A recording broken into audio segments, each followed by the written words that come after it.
Bom dia, meninos, tudo bem com vocês? Passaram bem de final de semana? Então, vamos lá para mais uma semana bem animados. Hoje nós vamos iniciar na página 69 no livro integrado de língua portuguesa. O acento diferencial do verbo por e a preposição por. A pronúncia dos dois são iguais, certo? Elas são palavras que são homófonas e quase homógrafas. O que são homófonas e homógrafas? Homo vem de igualdade, fono vem de som. Então, homófonas é que eles têm o mesmo som. E homógrafas seria a mesma escrita, porém tem um acento diferencial que diferencia elas, ok? Então, não podemos dizer que são homógrafas, tá? Mas são quase.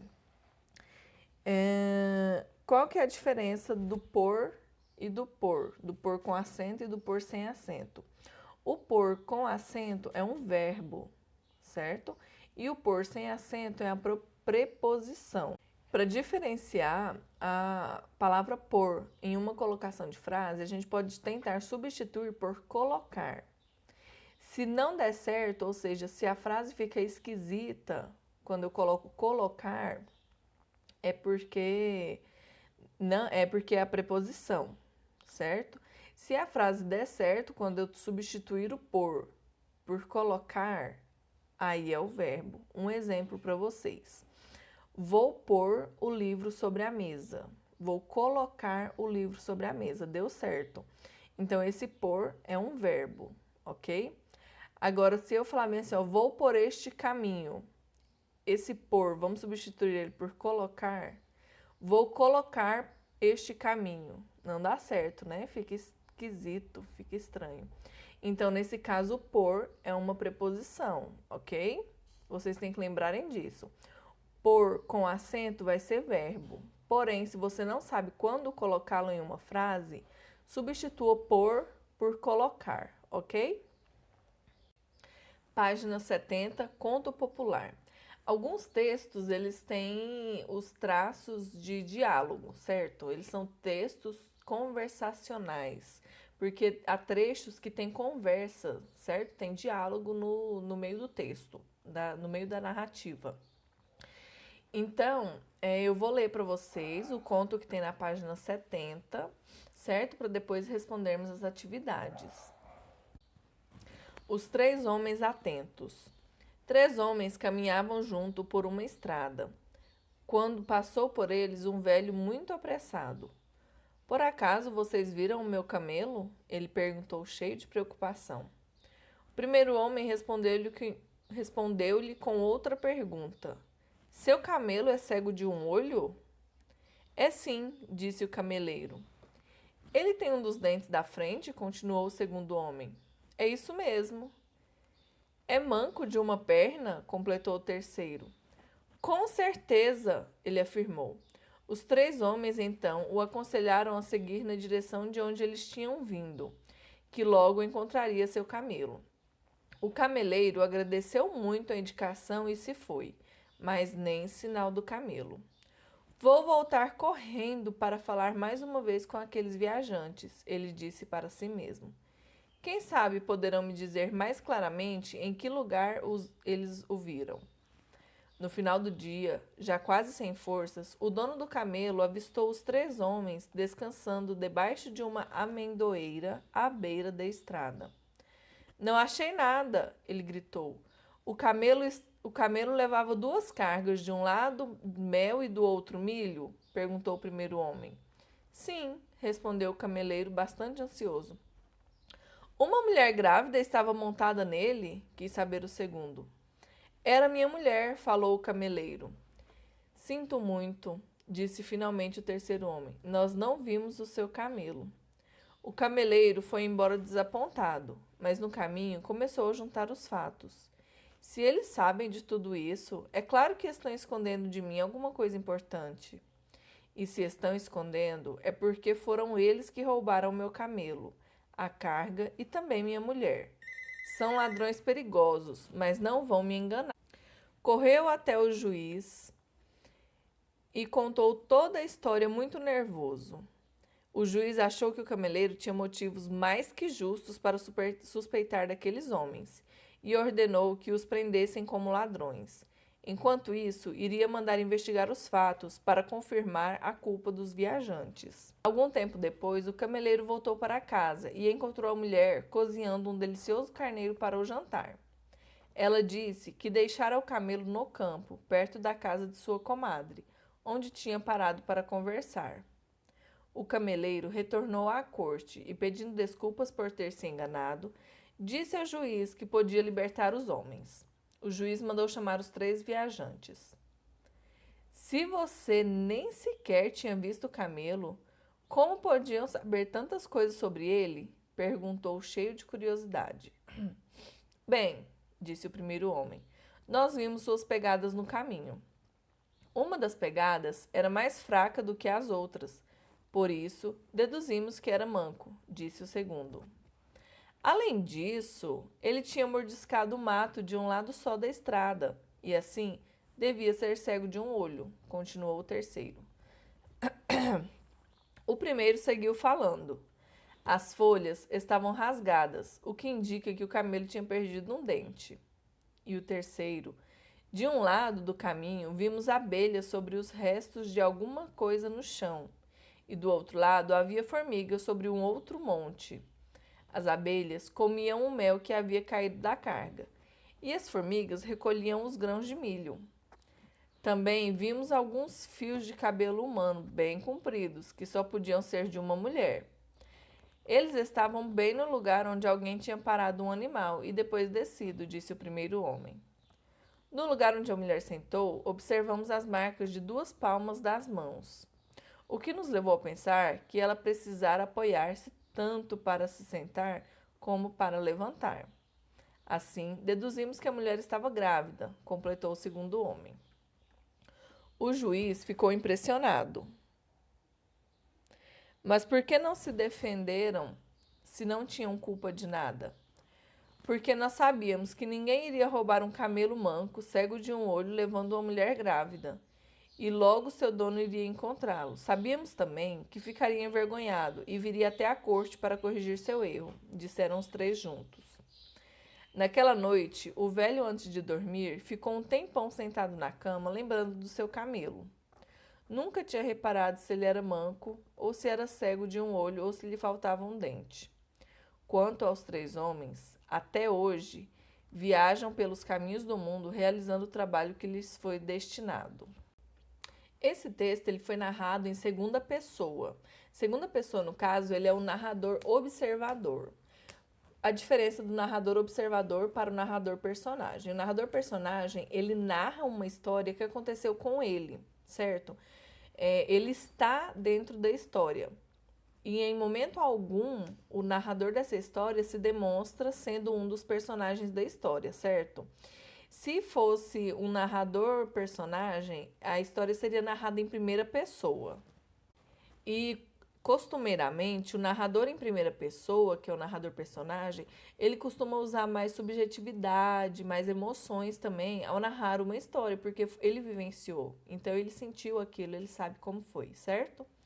Agora, o narrador observador, ele é narrado em segunda pessoa, porque ele conta toda a história na terceira pessoa, certo? Então, em momento algum, ele fala eu. Ele sempre fala eles, ok? Não claramente usando esse termo, mas é sempre na terceira pessoa. Os verbos são conjugados na terceira pessoa, certo? E ele não participa também das ações. Embora ele não faça parte da história, ele conhece a história. E ele faz essa narração com uma certa neutralidade. Em momento algum, ele se posicionou a favor ou contra alguém nessa história, certo? A gente pode observar que em momento algum, o narrador, ele mesmo, faz descrição do camelo. Quem faz a descrição do camelo são somente os personagens, certo? No caso, os 3 homens e o cameleiro. Em alguns contos também podemos ver a presença dos discursos direto e do discurso indireto. O discurso direto é aquele que segue à risca o que os personagens falaram, certo? Ele segue à risca a fala dos personagens. Exemplo, disse Chapeuzinho Vermelho, dois pontos, travessão. Vou à casa da vovó levar doces para ela, ponto final. Discurso indireto, o narrador que narra o fato, ele conta o fato. Chapeuzinho Vermelho disse que iria à casa da vovó levar doces para ela. Ponto. Teve diferença entre as duas narrativas, certo? O discurso direto é a fala do personagem reproduzida sem interferência do narrador, certo? Ela é integral, de acordo com o que foi falado pelo personagem. Já a fala do discurso indireto, o narrador conta da forma que ele presenciou, certo? Um exemplo que tem aí no livro de vocês, na página 74. Discurso direto. Bem, disse o primeiro homem, nós vimos duas pegadas no caminho. Agora o discurso indireto. O primeiro homem disse que eles viram as pegadas deles no caminho. Vocês viram que ficou diferente? Então, essa é a diferença. O discurso direto, ele segue à risca o que foi dito pelo personagem. O discurso indireto, não. O narrador que faz o discurso da forma dele.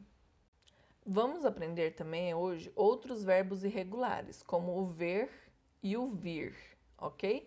Vou ler a tirinha do Agar aí para vocês. Agar. Entre e cumprimente a mulherzinha. Aposto que ela vai ficar doidinha quando me vir. Eu estive fora de casa por 1 ano. E ele entra cantando, falando, quase cantando, né? Olá, doçura. A mulher vira para ele e fala assim: limpe os pés, né? Com muita rispidez. As histórias de Agar, um viking, se passam em um tempo distante, há muitos séculos.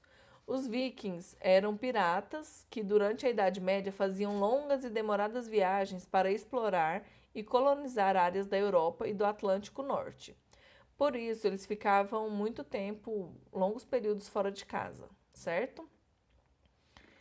Aí tem uma pequena interpretaçãozinha de texto para a gente responder, certo? Por que Agar está animado em chegar em casa?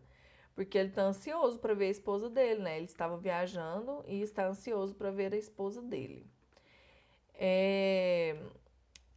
A gente tem que lembrar também dos verbos nos modos indicativo, subjuntivo e imperativo.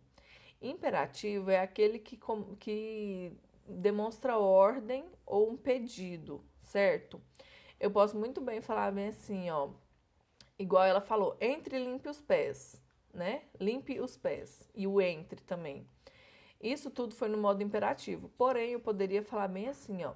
Limpe os pés, por gentileza. Por mais que seja um pedido, ele tá no modo imperativo. O verbo foi conjugado no modo imperativo, ok? Então, o modo imperativo não é só para demonstrar a ordem. Ele também pode demonstrar um pedido, um desejo, ok? Vamos fazer, a princípio, somente a interpretação de texto dessa tirinha, tá bom? Eu quero que vocês observem o seguinte. Vamos fazer uma análise, certo? Vocês estão acostumados a fazer análise de imagem, então essa não vai ser difícil. No primeiro quadrinho, eu quero que vocês observem quais são os símbolos, qual a simbologia que indica que eles estavam viajando, certo? Então, nós podemos observar que no cantinho esquerdo nós temos o quê? Navios, certo? Significa que eles estão se afastando do porto, se afastando dos navios. E o que mais? O Agar, ele tá somente com o escudo na mão. Porém, um amigo dele tá com uma sacolinha nas costas, que indica as roupas dele, como se fossem as malas deles, ok? E também, para quem conhece as tirinhas do Agar, ele não tem essa barba grande, esse bigode grande. O bigode dele é bem menor. Então, a gente pode reparar o quê? Que ele estava há algum tempo afastado de casa, certo? E não estava se cuidando, provavelmente por isso, ou porque não tinha os instrumentos para estar fazendo a barba, certo? Nós também podemos observar no primeiro quadrinho a expectativa que o Agar tem de chegar em casa. De quê? De que a mulher esteja com saudades dele. E isso é demonstrado como? Pela fala dele, né? que a gente pode perceber que ele está cantarolando. Como que a gente pode perceber isso? Pelas notas musicais que aparecem no balãozinho da fala dele. Já no segundo quadrinho, o que, que a gente pode observar? Que a Helga não estava tão interessada assim na chegada dele, né? Por mais que ele estava todo carinhoso, com saudade da esposa, ela não demonstra isso. Ela fala o quê? Limpe os pés. Como que a gente sabe? Por que que eu fiz assim, né? E mudei a voz.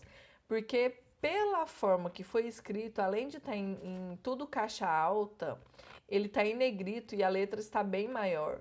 Então dá a entender o quê? Que ela falou isso gritando, certo? Outra coisa que nós podemos observar aí também na imagem dos quadrinhos são os dois personagens masculinos. No primeiro quadrinho, eles estão felizes porque estão voltando de viagem e vão encontrar suas esposas, certo? Pelo menos o Agar vai encontrar a esposa dele. Já no segundo quadrinho, eles não estão tão felizes assim, né? Eles fizeram a cara de um rostinho de decepção, né? A fisionomia deles mudou, né? A fisionomia do rosto deles mudou. Então, eles fizeram o quê? Carinha de tristeza. A nossa matéria de português hoje é essa. No final do vídeo eu vou colocar um outro vídeo para vocês assistirem, que é do nosso saudoso Geraldinho contando um causo, tá bom? Porque eu só li, né? Aquele dia eu li e não apresentei para vocês como um contador de causos conta um causo de verdade, certinho. E nos próximos vídeos de português também eu irei colocar outros vídeos de contadores de causos, tá bom? Porque nós vamos ter um trabalhinho para fazer. Então, bora para matemática. Então, meninos, para nossa aula de matemática de hoje, eu vou revisar algumas coisas com vocês, ok? Números negativos simbolizados pelo sinal de menos, certo? Número negativo representado com o sinal de menos. Todo número negativo em uma reta, ele vai estar onde? Do lado esquerdo e do lado de baixo. Se for uma reta igual ao nosso plano cartesiano, certo? Mas se for somente uma reta, ele vai estar somente do lado esquerdo. E o nosso número positivo do lado direito, ok? Outra coisa que a gente tem que lembrar também. Outra coisa que a gente não pode esquecer também. Quando falamos em sinal negativo, a gente se refere sempre à perda, a débito, ok? A retirada. E quando a gente fala em número positivo, a gente sempre está se referindo o quê? A ganho, a crédito, ok? Eu quero que vocês observem o quê? Na página 78, nós temos um planisfério, certo? Eu vou ler a atividade e explicar isso daí, porque ficou um pouquinho confuso. Na tabela a seguir, apresentamos algumas cidades do mundo e os respectivos horários em relação às 9 horas e 38 minutos de Brasília, desconsiderando o horário de verão. Ou seja, você não vai lembrar que existe horário de verão para resolver essa atividade, ok? Calcule quantas horas a mais, indicando com um número inteiro positivo. Então, pode colocar o sinalzinho de mais, ok? Ou quantas horas a menos, indicando com um número inteiro negativo, cada cidade tem em relação a Brasília. Pausa. Então, vamos lá. Então, o que nós vamos fazer? Pegar as horas dos países, das capitais que estão aí na tabela e simplesmente subtrair por 9, certo? Igual aí, tem 21 horas e 38 minutos. Eu não vou usar os minutos, eu vou usar somente quem? 21 menos 9, ok? La Paz, Bolívia, 8 horas e 38 minutos. O que eu vou fazer? 8 menos 9, ok? Então é isso, meninos, a nossa aula de hoje, português e matemática. Lembrando que matemática, daqui até junho, eu espero que a gente volte em agosto, com fé em Deus, em agosto vai estar todo mundo na escola. Até o encerramento desse semestre, nós vamos ver somente adição e subtração de números inteiros. Então, eu estarei passando atividades para vocês fazerem no caderno, quando a gente encerrar o livro, que tá, ó, pertinho da gente encerrar, tá bom? Lembrando que matemática e também as outras matérias, mas principalmente matemática, a gente aprende fazendo. Então não façam de conta que fizeram ou não façam de qualquer jeito. Tenta fazer de verdade, tá bom, gente? Então é esse meu recado, minha aula de hoje. Até mais. Segue o vídeo do caos para vocês verem, tá bom? Isso é uma ocasião, menino. Eu fui ajudar um menino a fazer uma casa lá no Mata Feio.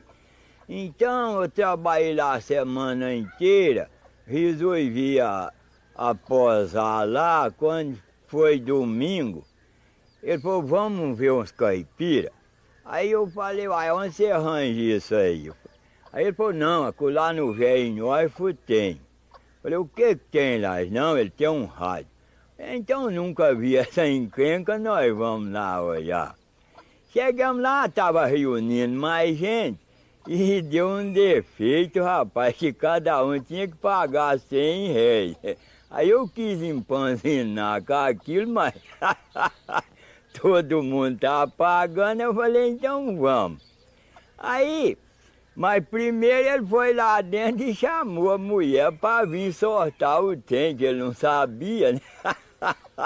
Quando ela trouxe o umbigo dele, o trem se piou e errou o endereço e montou numa missa. Aí você nós jogar o chapéu para uma banda e bater o joelho no chão e o pau quebrou. Essa missa não acabava, e em vai, o joelho foi doendo, eu tô tolerando. Quando desacopou, rapaz, eu já não estava a mingar o ralo lá ajoelhado. Quando acabou aquela engrenagem, eu pulei lá no terreiro, eu vou perder meus 100 réis, mas não quer saber de rádio mais nunca.